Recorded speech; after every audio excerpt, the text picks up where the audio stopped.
আল্লাহ পাক বলছেন ওয়ামা খালাকতুল জিন্না ওয়াল ইনসা ইল্লা লিয়াবুদুন বা'দা আউযু বিল্লাহি মিনাশ শাইতানির রাজিম ওয়ামা খালাকতুল জিন্না ওয়াল ইনসা ইল্লা লিয়াবুদুন। আল্লাহ পাক আপনাকে আমাকে প্রথম যে দায়িত্ব দিচ্ছেন সেটা হচ্ছে এই, আমি মুসলিম, আমি নারী হই, পুরুষ হই, যুবক হই, যুবতী হই, যেই হই না কেন, আল্লাহ পাক আমাকে বলছেন ওয়ামা খালাকতুল জিন্না ওয়াল ইনসা ইল্লা লিয়াবুদুন।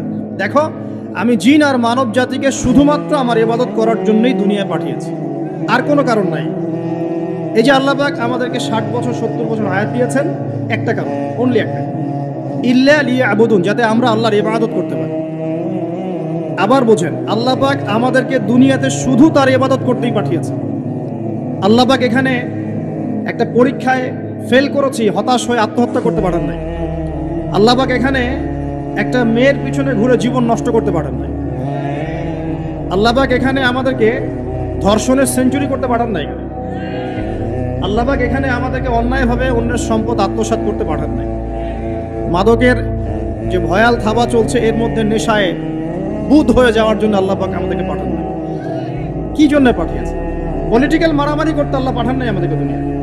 সোশ্যাল ক্ষমতার দ্বন্দ্বে লিপ্ত হওয়ার জন্য পাঠান নাই। মিলস, ইন্ডাস্ট্রিজ এন্ড ফ্যাক্টরিজের নেশায় বুধ হয়ে পরকাল ভুলে যাওয়ার জন্য আল্লাহ এখানে পাঠান নাই।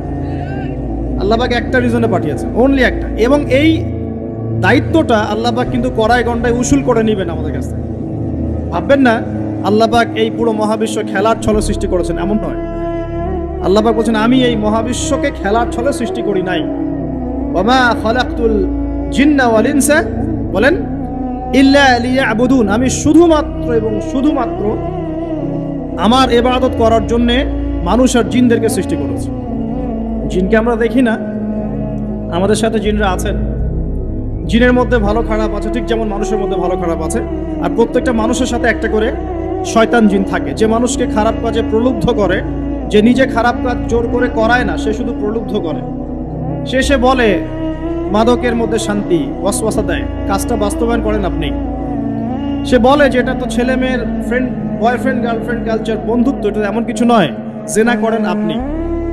সে বোঝায় যে টাকা পয়সা আর্ন করতে হবে, বউ বাচ্চাকে সিকিউর করতে হবে, সুদটা খান আপনি। সে বুঝায় যে তুই তো একসময় চলে যাবি, সন্তানদের জন্য কি রেখে গেলি, তখন ঘুষটা খান আপনি। সে বুঝায় যে অন্যের সম্পদ যদি আত্মসাৎও করি, শেষ বয়সে কাবা ঘরে গিয়ে হজ করে নিব, ব্যাস, দ্যাটস অল, আমার পুরো আমল নামা চকচকা হয়ে যাবে। এভাবে শয়তান ওয়াসওয়াসা দেয়, কিন্তু কাজটা করি আমরা। কোনো সময় কোনো সময় শয়তান দাড়ি টুপি পাগড়ি জুব্বাওয়ালা মানুষকেও নেক্সট স্রোতে ধোকা দেয়। কোন স্রোতে? এদেরকে বদ স্রোতে ধোকা দেয় না, নেক্সট স্রোতে ধোকা দেয়। সে একটা কাজকে কল্যাণ খায়ের মনে করেই এমন কিছু করে যেটা শয়তান তার সামনে ফুটিয়ে তোলে নেক হিসেবে, কিন্তু আসলে এর পিছনে একটা খারাপ উদ্দেশ্য ছিল। দাড়ি টুপিওয়ালা মানুষকে নেক্সট স্রোতে শয়তান ধোকা দিয়ে ফেলে। কোনো সময় ভিতরে অহংকার জন্ম দিয়ে দেয়, কোনো সময় ডিগ্রি সার্টিফিকেটের কামান্ড নিয়ে আসে, কোনো সময় নারী দিয়ে পথভ্রষ্ট করে ফেলে, আর কোনো সময় অর্থের প্রলোভন দিয়ে পথভ্রষ্ট করে। তো শয়তান কিন্তু কাউকে ছাড়ে না। আমি মূল জায়গায় আসি। প্রথম যে জিনিসটা এই বিশ্বটাকে ধ্বংস করছে এটা হলো বস্তুবাদিতা, যেটা আমাদের এই সমাজের মধ্যে এখন রন্ধ্রে রন্ধ্রে ঢুকে গেছে। আমি বলছি বারবার, স্ট্যাটাস অর্জন করতে কোনো সমস্যা নেই, কিন্তু যদি এই স্ট্যাটাস আমাকে আমার পরকালীন গোল থেকে সরিয়ে দেয় তখনই সমস্যা। কারণ মৌত কাউকে ছাড়বে না, কবরও কাউকে ছাড়বে না, কিয়ামতের মাঠও কাউকে ছাড়বে না। আর আল্লাহ পাকের সামনে আমাদের সবাইকে ইন্ডিভিজুয়ালি হিসেব দিতে হবে, একজন একজন করে। এমন নয় 10 জন আসবে, তারপর 10 জন, তারপর 10 জন। নো, আব্দুল্লাহ তুমি আসো, আব্দুর রহমান তুমি আসো, এই মুহাম্মদ তুমি আসো, এই দাউদ তুমি আসো, একজন একজন। সো এই জিনিসটা যদি আমার মাথায় থাকে তাহলে আমি কিন্তু বস্তুবাদী হতে পারবো না। আমি বলছি দুনিয়া আমার প্রয়োজন। আল্লাহ পাক কি বলেছেন? এই দুনিয়া হচ্ছে সিজনুল লিল মুমিন, নবীজি বলছেন, আর দুনিয়া সিজনুল লিল মুমিন, দুনিয়া মুমিনদের জন্য কারাগার। কারাগার মানে যেখানে আমি স্বতন্ত্র স্বাধীন নই। এখানে প্রশাসন অনেক ভাই বোন আছেন, তারা জানেন কারাগার কি জিনিস, আর যারা 2 একবার যাওয়া আসা করেছে ওরা জানে কি জিনিস। এখানে আপনার কোনো ব্যক্তি স্বাধীনতা নাই। আপনি আপনার ইস্তেঞ্জা করবেন, শিশি যেতে পারবেন না, আপনি পারমিশন নিতে হবে, তারা নিয়ে যাবে, তারপরে যেতে পারবেন, তাও হ্যান্ডকাপ পরিয়ে। দুনিয়া সিজনুল লিল মুমিন, দুনিয়া মুমিনদের কারাগার। এখানে আপনি খেতে পারবেন না, খাবার আসবে তারপর খাবেন। ঘুমাতে পারবেন না, যখন ঘুমানোর আদেশ দিবে তখন ঘুমাতে পারবেন। তাও কতক্ষণ ঘুমাবেন তাও ফিক্স করা। মানে কারাগার মানে কি? যেখানে আপনার ব্যক্তির স্বাধীনতা চলে না, যেখানে আমি চলবো একটা সিস্টেমের আওতায়। এখন নবীজি বলছেন দুনিয়াটাই হচ্ছে কারাগার। আর এই দুনিয়ায় কেমন করে আমি প্রবৃত্তির দাসত্ব করতে পারি? কেমন করে আমি আল্লাহকে ভুলে নামাজ বাদ দিতে পারি?